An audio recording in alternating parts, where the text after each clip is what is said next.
lakini pia dua inakuwa mimma lam yanzil, watu watanufaika na dua kwa yale ambayo bado hayajashuka katika mabalaa. Kwa maana yale mabalaa ambayo hayajashuka tunajikinga nayo kwamba yasishuke, Allah tuepushe nayo kupitia dua. Mtume sallallahu alaihi wasallam anatuhimiza, anatuambia fa'alaykum ibadallahi biddu'a, shikamaneni na lazimianeni enyi waja wa Allah na dua.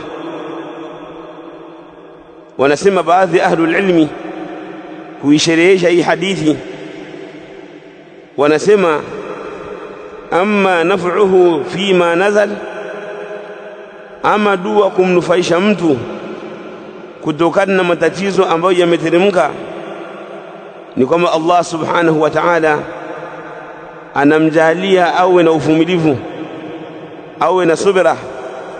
As-sabr, mtu awe na subira, watahammul, na awe na uvumilivu, waridha bil qadar, na Allah anamsaidia aridhie qadar ambayo imetokea.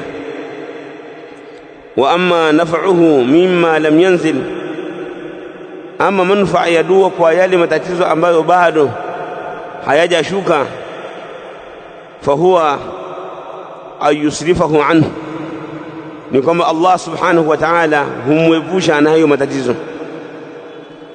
Kwa hiyo kwa kuogopea kwamba nchi zetu zisiingie katika machafuko,